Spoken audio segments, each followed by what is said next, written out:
meus irmãos e irmãs, estamos reunidos mais uma vez no meu canal do YouTube, Hora do Macabeu. Sejam todos bem-vindos. Esse é o canal católico que mais fala a respeito do Apocalipse, junto do canal do Robson 2.0 e do nosso novo canal, Escatologia Preterista.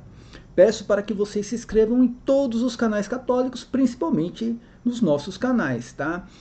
E hoje, gente, eu quero fazer aqui um vídeo respondendo algumas perguntas de um rapaz chamado Leonardo. Ele enviou aqui 2 vídeos para mim, tá? Fazendo 2 perguntas, boas perguntas por sinal, e enfim, não estou aqui para causar nenhum tipo de polêmica, apenas para responder as perguntas do Leonardo, que, como eu falei, volto a repetir, boas perguntas, por sinal, pertinentes a tudo que nós pregamos aqui no canal, tá, gente? Antes de mais nada, se inscreva no canal, aperta no sininho, dá aquele like maroto no vídeo, compartilhe os vídeos, é muito importante compartilhar os vídeos. Aqui em cima, todas as minhas redes sociais, tá? Aqui o QR Code do lado, se você quiser fazer uma contribuição via Pix, tem o QR Code, ou a chave Pix passando aqui, crismacabelo@gmail.com. Se você quiser ajudar o canal do Robson 2.0, que é o nosso irmão parceiro, o Pix dele é canal do Robson 2.0@gmail.com, tá? Confesso que as perguntas foram feitas, tá? E eu não sei se eu entendi as perguntas do modo correto, tá? Eu peço desculpas se eu não consegui entender corretamente a pergunta que o Leonardo fez. Vou tentar responder da melhor maneira possível sobre a vinda de Cristo, né? Sobre a conversão de Israel, a pergunta dele, e sobre o preterismo em si, tá bom? Vamos lá, eu preparei todo o material aqui para explicar corretamente qual é a visão preterista, tá? E lembrando que eu não faço parte da escatologia consumada. Se eu não estou enganado, o Leonardo está... o que eu entendi, ele acredita que eu prego a escatologia consumada. Não, eu prego preterismo, tá? O preterismo, como eu falei, o preterismo é o modo ortodoxo de interpretação do Apocalipse. Qual é esse modo ortodoxo? Todas as tribulações, ou a grande tribulação, aconteceu no primeiro século durante a destruição do templo. Nós entramos no reino milenar depois da grande tribulação, fim da Babilônia, que é o reino dos mártires, dentro do reino eterno de Cristo, até a ressurreição dos mortos. Existem 2 ressurreições. Há no primeiro século, tá? Que é a ressurreição da alma e no espírito, e a ressurreição no juízo final, que realmente será no dia que todos os mortos irão ressuscitar depois do reino milenar, tá? Então nós falamos aqui de 2 ressurreições. E é pertinente a pergunta dele, porque a gente vai entrar exatamente dentro dessa questão, né, tipológica até da conversão dos judeus. Primeiro a negação dos judeus e depois a conversão dos judeus. Por quê? A negação dos judeus está ligada à primeira ressurreição, a ressurreição da alma mesmo, né, que acontece depois da crucificação de Cristo. E agora a negação dos judeus, a conversão dos judeus causará o quê? A segunda ressurreição, que é a ressurreição do corpo, né, do corpo glorioso, aquele corpo igual ao que Jesus Cristo ressuscitou. Deixa eu colocar a pergunta dele. Como eu falei, peço desculpas se eu não entendi perfeitamente essa pergunta, tá? Deixa eu ver se esse aqui é o primeiro vídeo, vamos lá. Uma pergunta-resposta a você, meu querido Cris Macabeus do canal A Hora do Macabeus. Você disse que o texto de Mateus 23 faz parte do texto de Mateus 24. E que Cristo veio no ano ali 70, do primeiro século. Então, já que o texto de Mateus 23 faz parte do texto de Mateus 24, então, aonde está a vinda de Cristo descrita no verso 39 de Mateus 23, que faz parte do texto de Mateus 24, a qual os judeus rebeldes o aceitariam? A qual diz assim, Cris: porque eu vos digo que desde agora me não vereis mais, até que digais bendito o que vem em nome do Senhor. Ou seja, Jesus falando para os judeus rebeldes que quando ele viesse, eles o aceitariam. Essa parte de Mateus 23 tem que estar dentro do todo, como você fala, que se cumpriu como um todo. Cadê a vinda de Cristo no ano 70? Isso aí. Uma pergunta pertinente até, realmente, segundo o texto, tá? É, como eu falei nos meus últimos vídeos, é muito complicado a questão do futurismo, tá? Quem prega esse apocalipse futurístico. Porque a gente não pode cair no apocalipse na interpretação da negação. E o futurista, ele tem muito disso, tá? Não estou aqui criticando o Leonardo em si, não, porque o católico futurista também faz isso. É a pregação da negação. Ou seja, eu não quero acreditar que o apocalipse aconteceu no ano 70, naquela geração, como Jesus determinou, né?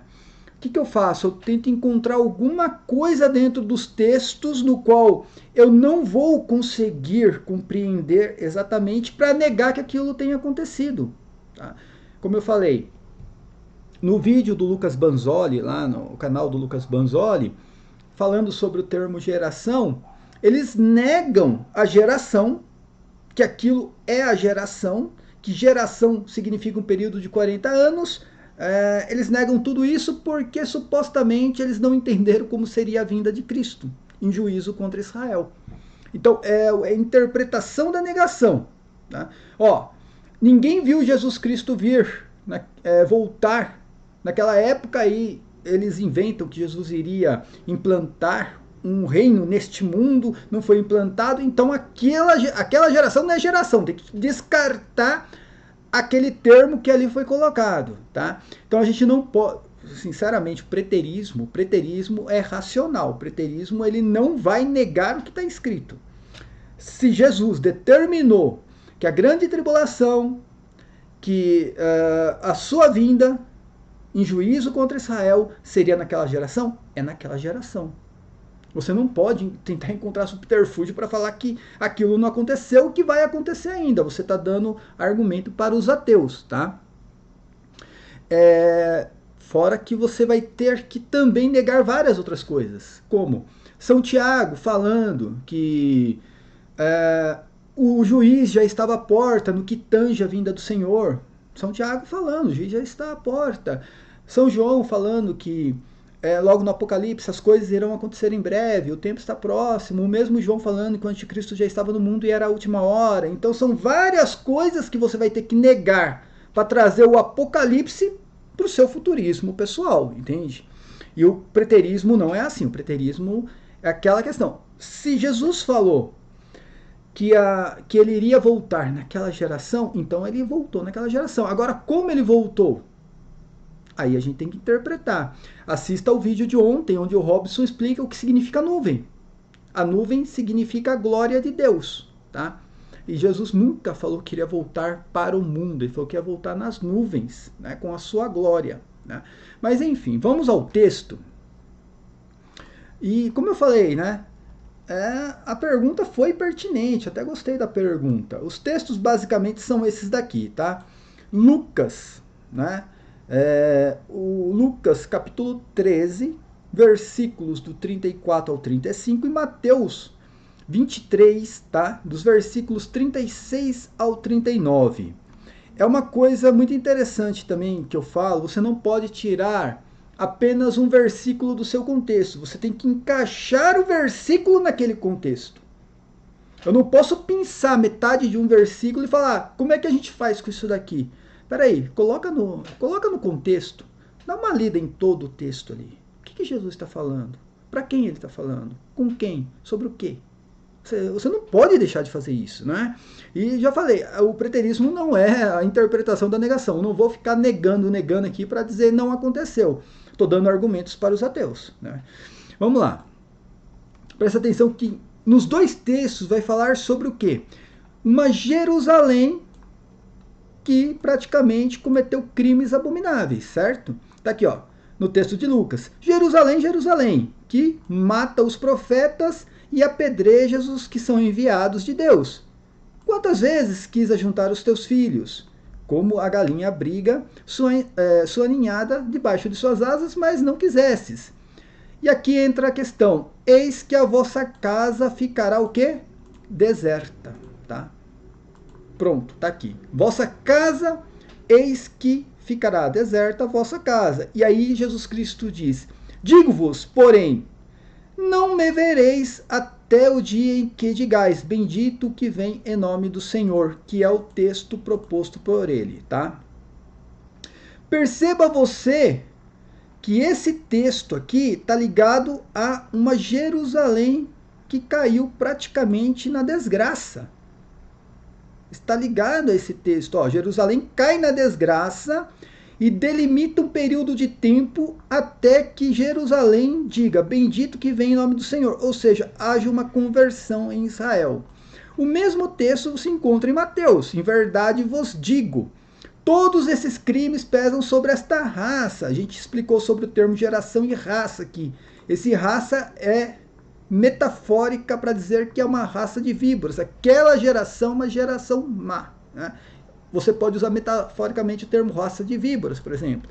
Diz assim, ó, Jerusalém, Jerusalém, que mata os profetas e apedrejas aqueles que são enviados. Quantas vezes eu quis reunir teus filhos como a galinha reúne seus pintinhos debaixo das suas asas, e tu não quisesses. Pois bem, mais uma vez, a vossa casa será deixada deserta, tá?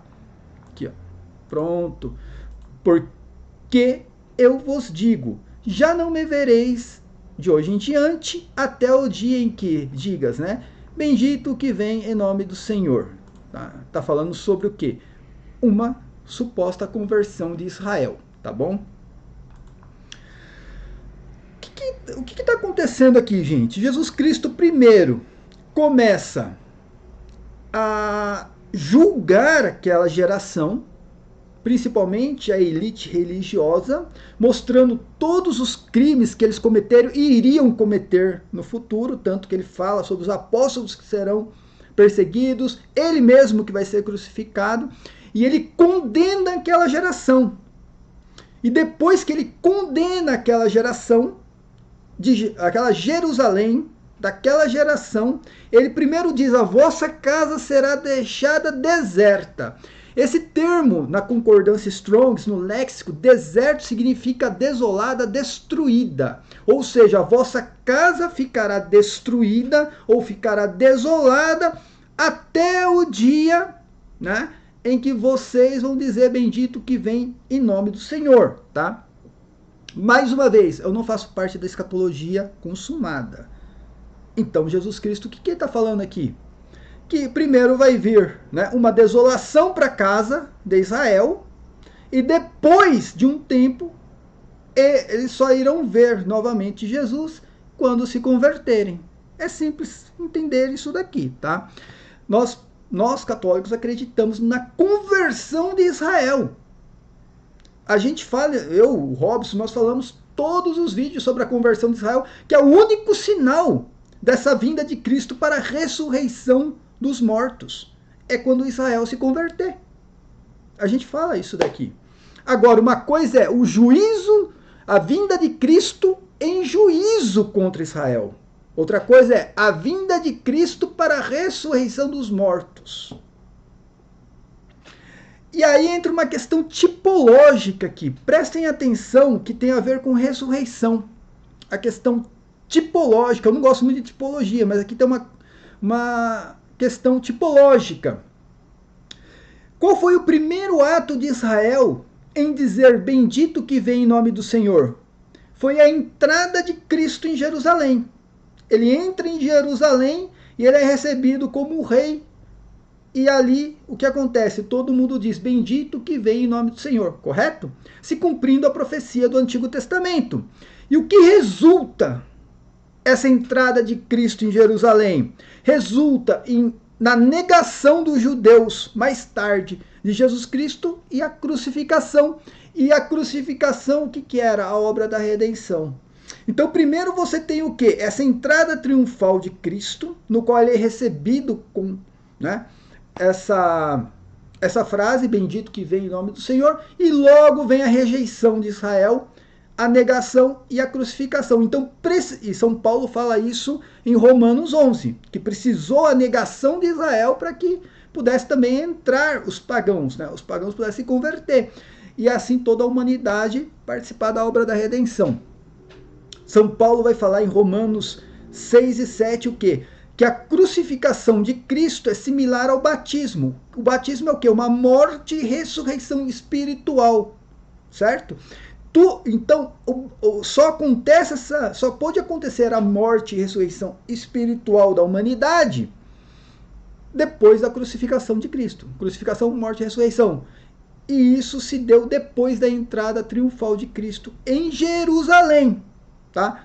Então, a entrada triunfal de Cristo em Jerusalém e depois a rejeição de Israel resulta o quê? Na salvação da humanidade. Depois disso, o que acontece? Israel é deixada deserta durante a tribulação.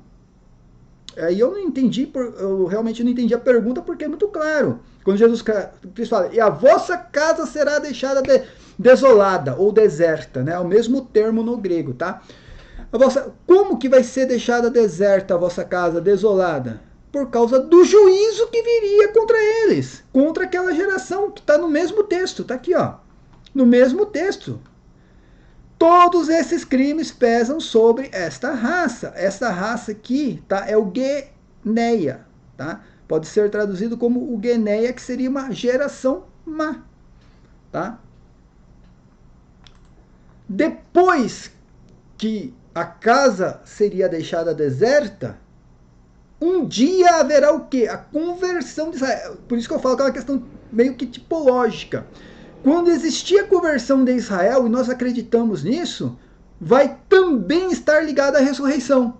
Só que dessa vez, não mais apenas a ressurreição da alma, da humanidade, e sim a ressurreição do corpo, que aí é a vinda de Cristo para resgatar os seus, que seria a ressurreição gloriosa. E isso está perfeitamente no nosso catecismo. Está aqui, olha. No catecismo 674. A vinda do Messias glorioso está pendente a todo momento da história do seu reconhecimento por toda Israel. Ou seja, aqui nós estamos esperando o reconhecimento de todo Israel, do qual uma parte endureceu na incredulidade em relação a Jesus. E Pedro, quem diz aos judeus de Jerusalém após Pentecostes, arrependei-vos pois se convertei-vos para que os pecados sejam perdoados. Assim o Senhor fará que venha os tempos de alívio e vos mandará o Messias Jesus, que de antemão foi destinado. O céu tem de o conservar até a altura da restauração universal que Deus anunciou pela boca dos seus santos profetas de outrora. E Paulo faz eco dessas palavras. Se da rejeição resultou a reconciliação do mundo, o que será a sua reintegração senão a ressurreição dentre os mortos? Olha o que prega aqui, ó, o catecismo. Se da sua rejeição resultou o quê? A reconciliação da humanidade com Deus. A rejeição de Israel, que acontece o quê? Logo depois que eles gritam. Desculpa que eu não... Agora eu coloquei aqui de novo o catecismo, tá? Paulo fala o quê? Se da rejeição, que acontece logo depois da entrada triunfal de Cristo em Jerusalém, resultou o quê? A reconciliação do mundo, o que será a sua reintegração, senão o quê? A ressurreição dos mortos, que é no juízo final, quando todos irão ressuscitar com seus corpos gloriosos. E aí diz, a entrada da totalidade de judeus na salvação messiânica, a seguir a conversão da totalidade dos pagãos, dará ao povo de Deus a ocasião de realizar a plenitude de Cristo, no qual Deus será tudo em todos. Ou seja, Leonardo, nós acreditamos exatamente que Israel vai se converter. Só que o que você está tentando pregar aí, e a sua pergunta, é como se Israel fosse se converter antes da grande tribulação, antes da destruição do templo. E não é isso que o texto diz. O texto diz que primeiro vem a desolação, vem o castigo contra aquela geração, né? Por causa de todos os crimes que aquela geração cometeu e iria cometer, e os crimes dos pais, viria o quê? Um período de desolação, de destruição, em que a casa de Israel iria ficar deserta, até o momento em que eles fossem se converter novamente. É isso que Cristo está falando aqui, e é isso que está no catecismo, e é isso que nós preteristas pregamos. Né? Primeiro vem a tribulação, aquela geração paga pelos crimes, que é a vinda de Cristo no juízo, e depois é a vinda de Cristo para a ressurreição dos mortos. Então, assim, Jesus, imagina que o que você está dizendo é que Jesus Cristo iria haver em juízo contra Israel no momento que eles se convertessem. Não faz nem sentido isso daí. Jesus vindo para destruir Israel no momento da conversão de Israel. Não, Jesus Cristo veio em juízo contra Israel no momento em que eles foram incrédulos, não no momento da conversão, tá? Então, aqui é uma questão muito tipológica da entrada de Cristo em Jerusalém para a reconciliação da humanidade, e que se diz a mesma coisa, bendito que vem em nome do Senhor, com a questão da conversão de Israel agora para a ressurreição dos mortos. Nesse período de tempo entre uma coisa e outra, é o que nós vivemos o reino milenar, que eu falo, o reino milenar da igreja, tá?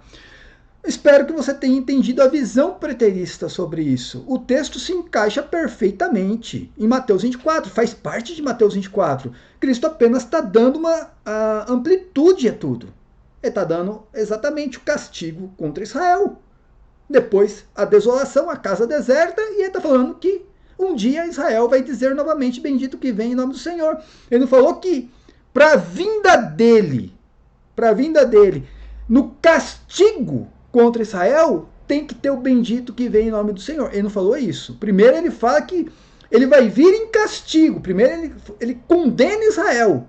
Depois ele fala que Israel vai se converter. Depois da condenação, depois da desolação. É isso que ele está falando aqui, tá? É que a questão é que vocês futuristas colocaram na cabeça que só existe um evento na história da humanidade e acabou isso daí. Basicamente o tal da escatologia plena prega também que só existe um evento na história da humanidade. É Jesus vindo em juízo contra Israel, acabou a história da humanidade. Isso aqui é tudo uma realidade virtual, né? Não existe mais nada. A mesma coisa, o futurista acaba pregando isso aí. Só existe um evento na história da humanidade. Né? É Jesus Cristo vindo para destruir o planeta Terra. E tudo, não dá nem para entender muito bem a visão futurista, porque São Paulo fala que um dia todos os pagãos irão se converter e depois haverá a conversão dos judeus. Se o mundo todo está convertido, o que Jesus Cristo vai vir para trazer uma grande tribulação para o mundo inteiro convertido? Não faz nem sentido. Ele trouxe a grande tribulação exatamente, né, para condenar algo que foi incrédulo, não que foi convertido, tá? Então, tem que separar a vinda de Cristo em juízo contra Israel, e a vinda de Cristo para a ressurreição dos mortos. E está ligado exatamente à incredulidade dos judeus, né, a rejeição dos judeus, e o outro está ligado o quê? Na conversão dos judeus. Vamos à segunda pergunta aqui.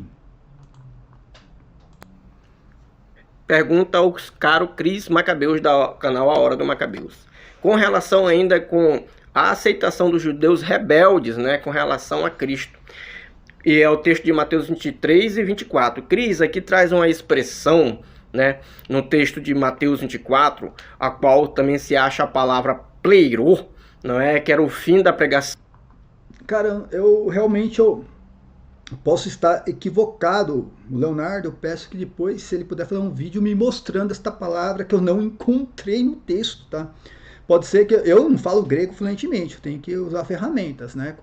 Mas eu não encontrei esse termo aí no grego não, tá? Então, para os gentios e a aceitação dos judeus com relação a Cristo. E você diz que esse texto já se cumpriu como um todo. Cadê então esse plerô a qual é citado dentro do texto de Mateus 24, verso 14, o qual diz assim: este evangelho do reino será pregado em todo o mundo, em testemunha a todas as nações, então virá o fim. Aqui acontece uma palavra escrita plerô, que é a mesma que Paulo usa em Romanos, para dizer o fim, não é, aí do evangelho e a aceitação, ou seja, o plerô dos judeus. Cadê esse plerô? Cara, realmente eu posso estar equivocado, mas eu nem encontrei esse termo aí no verso que ele postou ali, tá, gente? Mateus 24, versículo 14. E eu não entendi muito bem essa pergunta que ele está falando, porque esse fim não está ligado. Gente, como eu falei, não tire versículo do contexto. Este versículo não está ligado à conversão dos judeus. Pelo contrário, Leonardo, esse versículo está ligado à perseguição dos judeus. Olha como é diferente, ó. Conversão judaica, perseguição judaica.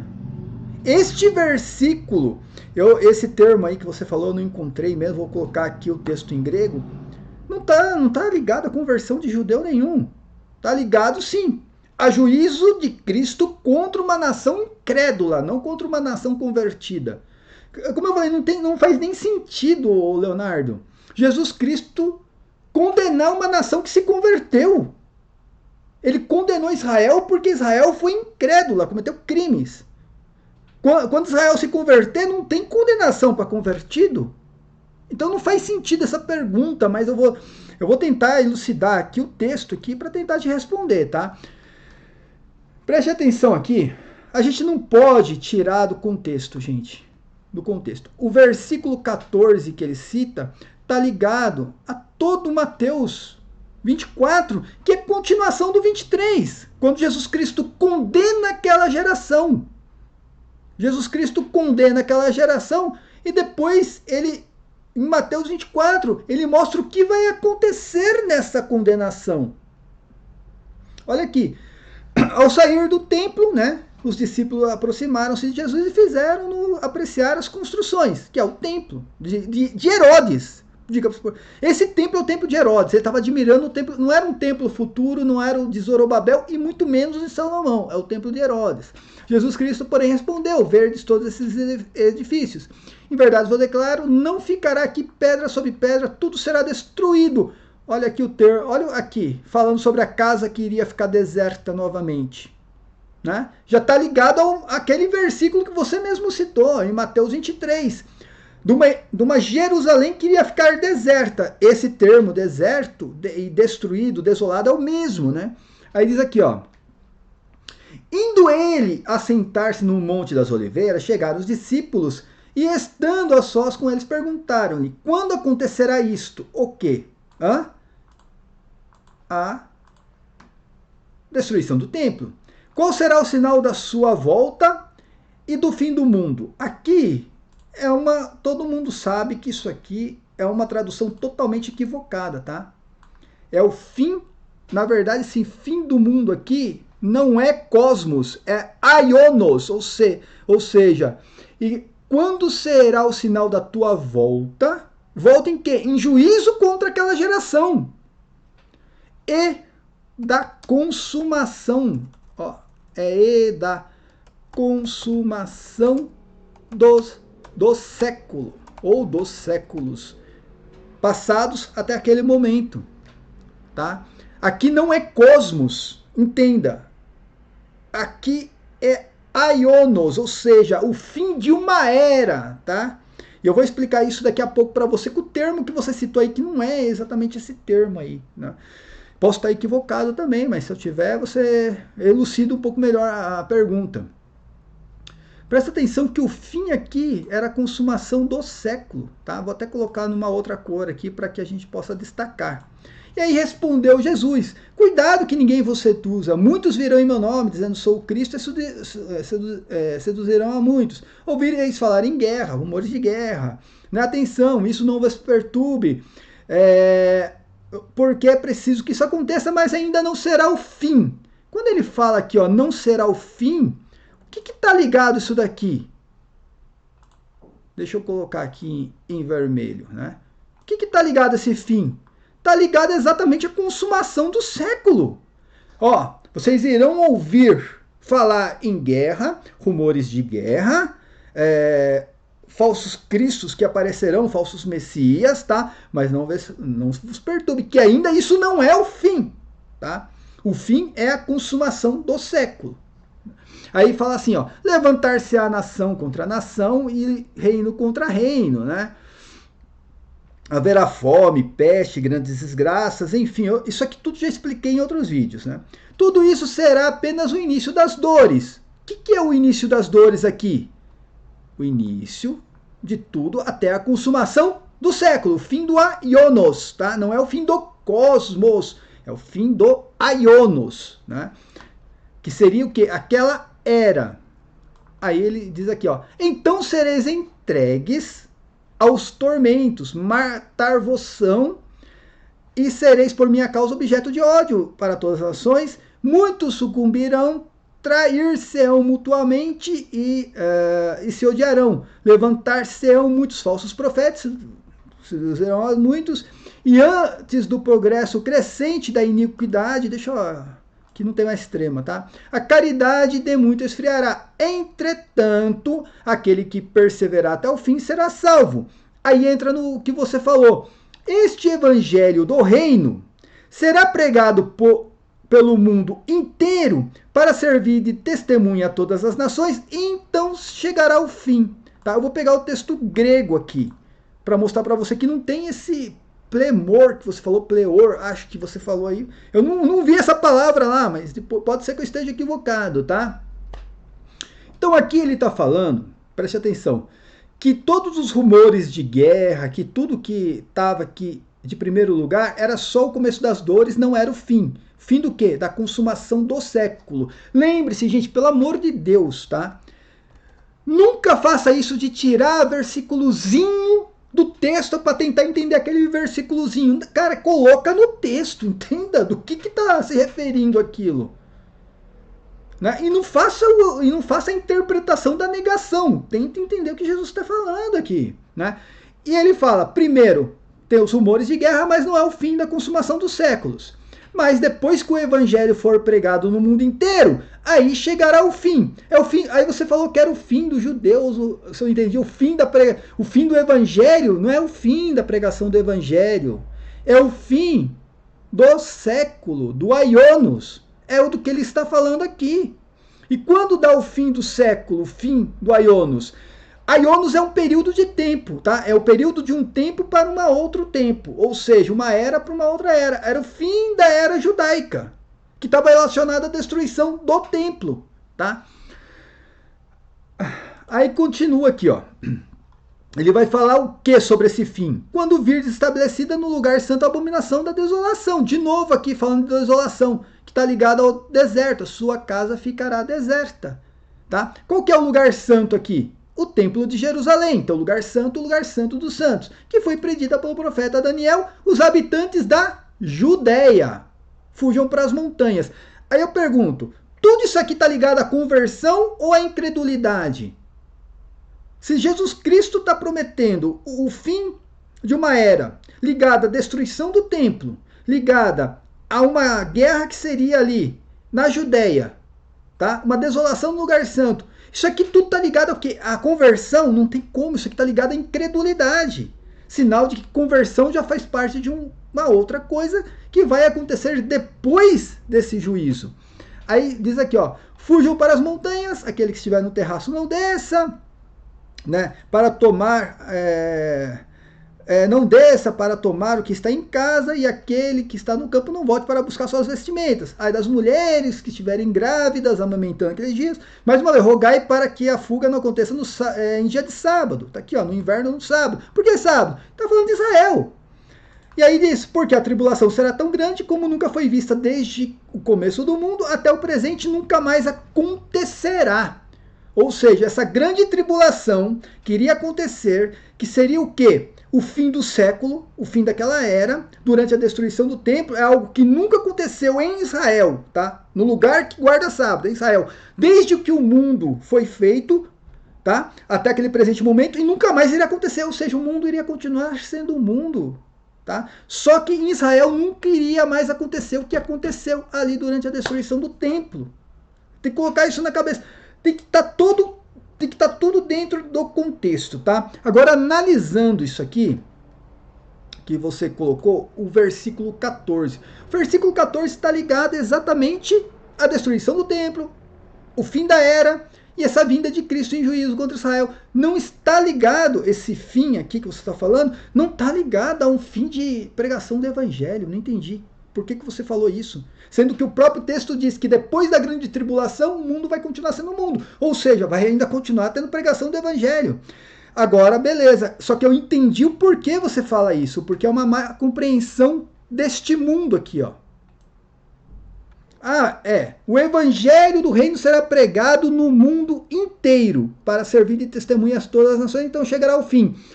Até eu entendo porque você perguntou isso, porque dentro do protestantismo, o protestantismo principalmente, né? O catolicismo, quando fala de futurismo também, não sabe separar o quê?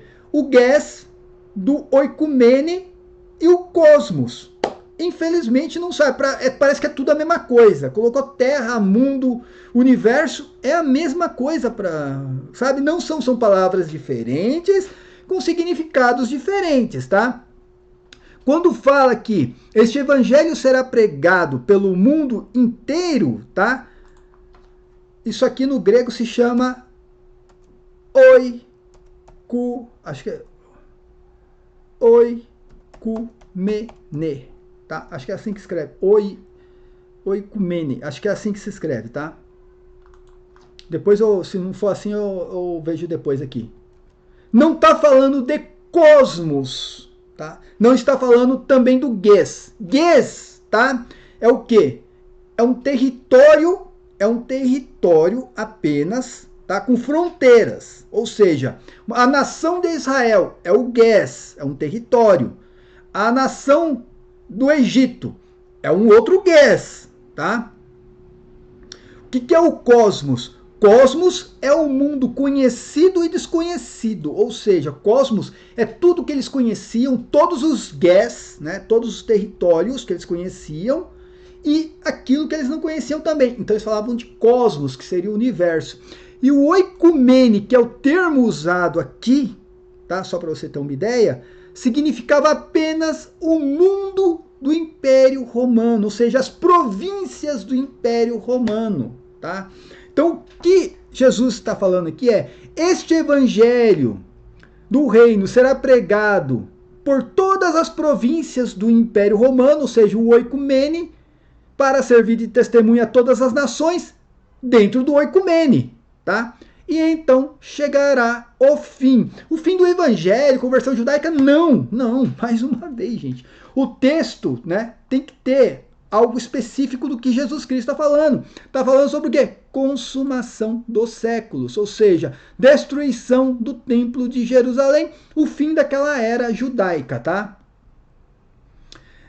Só para você ter uma ideia do que eu estou falando, tá? Que o oikumene não é cosmos, não é o mundo no sentido que nós conhecemos hoje, o planeta Terra, que em Lucas, no Evangelho de São Lucas, no capítulo 2, versículos do 1 e 2, diz assim, ó: naqueles tempos apareceu um decreto de César Augusto ordenando o recenseamento do mundo. Este recenseamento foi feito antes do governo de Quirino na Síria. O termo usado aqui é o oikumene também, porque era o recenseamento do mundo romano, gente. Não era o recenseamento de coisas que eles não tinham conquistado. César, ele queria o recenseamento do mundo dele, que era o mundo do Império Romano, tá? Vamos agora ao texto aqui de Mateus 24, versículo 14, tá? Só para você ter uma ideia do que eu tô falando. Eu não vi essa palavra que você citou aí, né? Desculpa, é plenor, não entendi muito bem. Eu posso estar equivocado. Mas no grego, pegando aqui na concordância Strong, está exatamente aqui, ó, né? Ó, e esse evangelho do reino, tá aqui certinho, né? Será pregado por todo o quê? Oikumene, ó, o primeiro quadradinho aqui, ó. Né? Ó, primeiro quadradinho aqui, ó, o oikumene, não é cosmos e nem Ges. Será pregado por todo o oikumene. Tá vendo aqui que tá escrito earth em inglês no minúsculo? Quando coloca earth no inglês minúsculo, tá? Não tá falando de mundo todo. Se falar de planeta Terra é com a letra maiúscula. Tá aqui, ó, por todo o oikumene para que seja de testemunho às nações. Essas nações é o quê? Né? As etnias dentro do oikumene, tá? E E então chegará o quê? O fim, né? Que está escrito aqui, o fim. Eu não sei se é essa palavra que você está citando, que é telos, né? Eu não sei se é esse fim, que você falou pleor. Cara, não entendi. Desculpa a ignorância. Eu não entendi muito bem o que você falou. Né? Mas aí pode ter sido uma percepção errada da minha parte, tá? E o só para você ter uma ideia, o que significa o oikumene, tá? Oikumene está aqui, gente. Só pegar com Concordance Strong 36:25. O mundo habitado romano. Aqui, olha. Corretamente, a terra que está sendo habitada, a terra em estado de habitação. O mundo habitado, isto é, o mundo romano, pois tudo fora dele era considerado que sem importância. Jesus Cristo, quando fala do evangelho que seria pregado no mundo todo, então iria chegar o fim do quê? Daquela era, da consumação do século. Tem que ter ali, gente, algo do que Cristo está falando, não é algo aleatório. Fim do quê? Né? Você acha que Jesus chegar ao fim do quê? Ele está falando do quê? Ele está falando da destruição do templo, gente. Ele está falando da destruição do templo, está no mesmo texto, na mesma pregação. É a mesma pregação. Não é uma outra coisa. Ele está falando da mesma situação. Ou seja, qual o fim? O fim daquela era, da consumação do século. O fim da era judaica. Com o quê? Com a destruição do templo. Tá? E tá aqui, ó. Mas então não era o mundo inteiro, o planeta? Não é o mundo que você conhece hoje. Não é o mundo, infelizmente. Era só... Ele estava falando aqui das províncias romanas, tá? O termo que você está falando ali, eu não sei se é isso daqui, tá? O telos, né? Cara, esse termo aí não está se referindo a fim de algo que, sei lá, daria o fim e desapareceria tudo. Mais ou menos assim, né? Aqui está falando também de mudança de era, tá? Se você pegar o termo ali que se usa, como eu falei aqui, ó, no grego, que é o telos, eu acho que é assim que se pronuncia, eu não sei grego não, tá, gente? Aí diz aqui, ó, na concordância Strongs também, tá? No 50:56, na exaustiva tá aqui, olha. A terminação ou limite, tá? Ou seja, o qual uma coisa deixa de existir, nos escritos gregos, sempre se refere ao fim de algum ato ou estado, mas não ao fim de um período de tempo, mas eles chamam, né, de, acho que é isso aqui o nome, nas escrituras também um período temporal, fim, um fim de espaço é chamado em todos os lugares e vai dando referência. Ou seja, essa terminação aí, esse texto, essa palavra grega, não dá exatamente sentido de um fim de algo que acabou, deixou de existir, sim, um fim de um espaço de tempo. Por isso que está ligado o quê? A consumação do aionos, ou seja, da era, do século. Pode traduzir por século ou era. O mais correto seria era, a consumação da era, tá? Para a entrada de uma outra era. Então esse fim está ligado exatamente ao fim daquela era. Não quer dizer que ia deixar de existir tudo, porque iria entrar uma nova era, que era exatamente o quê? A era da igreja. Necessitava o fim do templo. Necessitava o fim do templo, tá? E o fim do judaísmo. Mas o judaísmo existe hoje. Gente, o judaísmo que existe hoje não é o judaísmo da época de Cristo. Hoje é uma filosofia de vida. O judaísmo é... Eu posso classificar o judaísmo hoje como qualquer filosofia aí, como o budismo, tá? É uma filosofia de vida que as pessoas seguem. Ninguém mais segue a lei de Moisés, gente. Os judeus não seguem mais a lei de Moisés. Não tem como eles seguirem mais isso. Eles reinventaram o judaísmo hoje para eles, tá? Não é o judaísmo. Aquele judaísmo da época de Cristo morreu com um templo. Não tem mais adoração divina no judaísmo. Morreu. Por isso que Jesus Cristo, a vossa casa ficará deserta. Por quê? Jerusalém, sem o templo, é deserto. Acabou ali aquilo tudo que era religiosidade dentro de Israel. Continuando, você pode até perguntar, mas o evangelho foi pregado no mundo todo naquela época? Sim, o evangelho foi pregado no mundo todo. No oikumene, não no cosmos, tá? O oikumene era apenas o mundo romano, das províncias romanas. E os próprios textos aqui diz isso. Quando São Paulo fala em Romanos capítulo 1, versículo 8. Primeiramente dou graças a meu Deus por Jesus Cristo, acerca de vós todos, porque em todo o mundo é anunciada a vossa fé. A fé dos romanos estava sendo anunciada por todo o mundo. Agora eu pergunto, chegou essa fé dos romanos naquela época aqui na América? Claro que não, porque era um mundo fora do oicumene. Era um mundo fora do oicumene, tá? Para eles não tinha importância. Romanos 10. Mas digo, porventura não ouviram? Sim, por certo, pois por toda a terra saiu a voz deles. Que terra é essa aqui? Esse aqui é o Gués, tá? Isso aqui é apenas o território de Israel, o Gués. O Gués. Então, do território de Israel saiu a voz deles e a sua palavra até os confins do mundo. Tá vendo? Mas que mundo que chegou toda essa palavra? Essa palavra chegou por todo o oicumene. É isso que ele está falando aqui. Colossenses também, aqui ó, Colossenses 1, 5, Colossenses 1, no versículo 5 ao 6.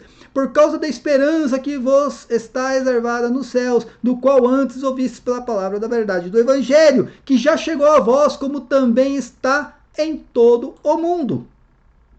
Tá aqui, olha, já falando exatamente que chegou. E São Paulo vai mais além, se eu não estou enganado, aqui ele cita um termo mundo, mas mundo mesmo de cosmos. Por quê? Porque o evangelho já tinha saído do Império Romano naquela época, antes de Paulo ser decapitado. Se você pegar exatamente a história, o evangelho já tinha até atingido lugares fora do oicumene, né? Lugares que não faziam parte mais das províncias romanas. Colossenses, do 1,23, fala, se a verdade permanecesse fundados e firmes na fé, e não vos moverdes da esperança do evangelho que tendes ouvido, o qual foi pregado por toda criatura que há debaixo do céu. Olha aqui. Então, enfim, São Paulo fala que pregou a todos os gentios, tá aqui, olha. Mas, em 2 Timóteo 4,17, mas o Senhor assistiu-me e fortaleceu-me, para que por mim fosse cumprida a pregação e todos os gentios ouvissem. Mas, São Paulo, mas ele pregou por todo mundo? Não, ele pregou por todo mundo daquela época, dentro do oicumene, dentro do Império Romano. Ou seja, a partir do momento que a pregação foi feita em todas as províncias romanas, chegou por todos os lugares das províncias romanas, então começa a chegar o quê? O fim. O fim do quê? Do mundo? O fim do evangelho, como você falou, que eu não entendi o porquê você falou o fim do evangelho. Não! Vai chegar o fim, a consumação daquela era que estava ligada à destruição do templo e ligada exatamente o quê? O fim do judaísmo, tá? E foi isso. Agora, nós esperamos o quê? A partir dessa vinda de Cristo em juízo contra Israel, tá? E aí você não me pergunte aqui exatamente, mas Jesus não veio, eu já expliquei isso em outros vídeos, tá? Já expliquei isso em outros vídeos. Jesus nunca falou que ia pisar nesse planeta novamente, nesse mundo novamente. A vinda dele era um sinal no céu como um relâmpago, ele mesmo disse isso. Ele mesmo fala em Mateus 24, se falar que eu tô na casa, no deserto, eu não tô, não sou eu.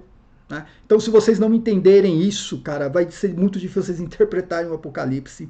Enquanto vocês não entenderem a vinda de Cristo nas nuvens, o que significa nuvem, que nuvem significa exatamente a manifestação da glória de Deus. Né? É uma maneira figurada de dizer, é Deus que está agindo aqui. O Império Romano está destruindo o templo. É Deus que está agindo aqui, ele prometeu. Enquanto vocês não conseguirem entender isso daí, né, e ficar esperando estrelas caírem do céu, essa é a realidade. Né? Não, um dia as estrelas vão cair do céu. Não tem como uma estrela cair do céu. Não tem. Qualquer estrela é maior que o planeta Terra. Enquanto vocês não entenderem a simbologia dentro da cultura hebraica, vai ser muito difícil a interpretação dos textos. Tá? Mas uma coisa está correto. Um dia Israel vai se converter. E não está perfeitamente no texto. Aquela geração, em Mateus 23, aquela geração foi condenada. Jesus Cristo promete que a casa vai ficar deserta. E que um dia eles verão o Senhor de novo quando eles dizerem bendito que vem em nome do Senhor. Pronto, acabou. Primeiro, Jesus veio em juízo contra Israel, deixou a casa deserta e um dia ele volta quando eles se converterem. Tá perfeito isso daí dentro do texto, tá? Faz parte do Mateus 24 e não tem como desassociar uma coisa da outra, tá? Infelizmente não tem como desassociar uma coisa da outra. Espero que eu tenha respondido a sua pergunta. né?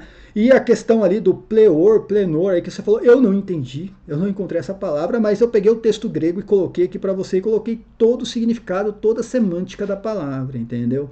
E como eu falei, eu falo isso para o protestante, principalmente protestante, católico não é muito de fazer isso. Para de tirar versículozinho do contexto e tentar analisar versículozinho, gente. Para. Meu, vocês erram nisso. Cara, analisa o contexto, tudo que Jesus Cristo está falando. Qual que é o tópico frasal da situação? O que está no enunciado da pregação? Ele estava pregando sobre o quê? Entendeu? Tudo está ligado à destruição do templo, ao sítio de Jerusalém. Tudo está um lugar que guarda sábado. Só Israel, na época de Jesus, guardava sábado. Tudo tem que estar ligado àquilo. Você não pode tirar aquilo e falar, não, isso aqui é para o futuro. Igual o Lucas Banzoli fez lá no último vídeo que eu fiz. Ah, esse daqui não, esse aqui não está ligado ao primeiro sexo. Cara, não é. Cara, não tem cabimento um tipo de interpretação desse daí, tá? Essa é a realidade, tá bom? Então, assim, gostei das perguntas, por sinal. As perguntas foram pertinentes, tá? Só, como eu falei, temos que parar, o futurista tem que parar com a interpretação da negação.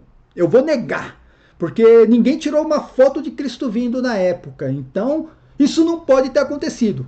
Cara, é que eu falo. Aí o Jason Ferrer e o Antônio Miranda estão corretos. Eles estão corretos. Se Cristo não veio naquela geração durante a destruição do templo em juízo contra Israel, então Jesus é um mentiroso e o cristianismo é uma farsa. Estão corretos. Enquanto o futurista continuar com esse evangelho da negação, mais vai existir ateus no mundo. Se eu fosse ateu, eu estou falando, eu sou ateu, estou pensando em me converter para o cristianismo. A primeira pregação que eu escuto é o cara dizendo que não passará essa geração sem que tudo isso aconteça, mas não aconteceu. Tá? Geração aqui é uma outra coisa, mas não é geração. Pronto. Eu falo, não, então esse Jesus que você está pregando é esquizofrênico. Esse Jesus é esquizofrênico. Se ele prometeu voltar naquela geração, se ele não voltou naquela geração, então ele mentiu. Então não é isso que eu quero para mim. Então, assim, no fim, o apocalipse futurístico é uma fábrica de ateus, tá? Essa é a realidade, a fábrica de ateus. É o que mais dá argumento para os ateus.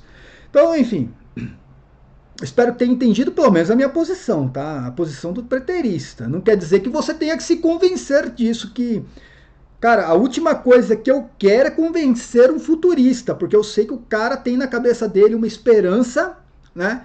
O futurista, ele tem aquela magia do apocalipse na cabeça, infelizmente é isso, né? É difícil tirar essa magia da cabeça do futurista, você não consegue assim. É só por um milagre de Deus mesmo, que ele tem aquela magia de que vai ter uma guerra interplanetária em que Jesus Cristo vai voltar, vai ter um bichão aqui que vai nascer, que é um tal de anticristo, vai dominar todas as nações, vai fazer uma religião única, aí Jesus Cristo vem, vai ter uma batalha com os dois, né, como se fosse o Godzilla versus o King Kong lá, sabe? A gente vai assistir aquilo, vai ter uma destruição do planeta, as estrelas vão começar a cair do céu, não sei como, mas vai começar, o sol vai escurecer, mas a humanidade vai continuar viva mesmo sem o sol. Eu sei que é uma magia, e é difícil tirar essa magia, é difícil, né? É só através de um milagre mesmo para tirar toda essa magia da cabeça de um futurista, cara. E ele vai negar, o futurista vai negar qualquer coisa. Você vai falar para ele assim, ó, São João falou que o anticristo já estava no mundo, pelo menos o anticristo que ele pregou, que ele anunciou. Não quer dizer que não iria existir outros anticristos no futuro, mas o que ele anunciou já estava no mundo naquele momento. Aquela era a última hora. Não, mas não era tão última hora assim, não. Não pode ser. Não vai ter o meu apocalipsezinho? E a minha tribulaçãozinha? É desse jeito. É desse jeito. Aí, mas Tiago falou que o juiz já estava à porta. Não, mas Tiago não tinha uma percepção tão boa assim do que seria essa vinda de Cristo. Ele errou. É dessa maneira que acontece a interpretação futurista, né? Infelizmente. Mas dentro do preterismo, Jesus acerta todas. Jesus não mentiu em nada, ninguém se equivocou. Tudo aconteceu completamente e perfeitamente como ele pregou. Paz e bem a todos. Até a próxima. Amém.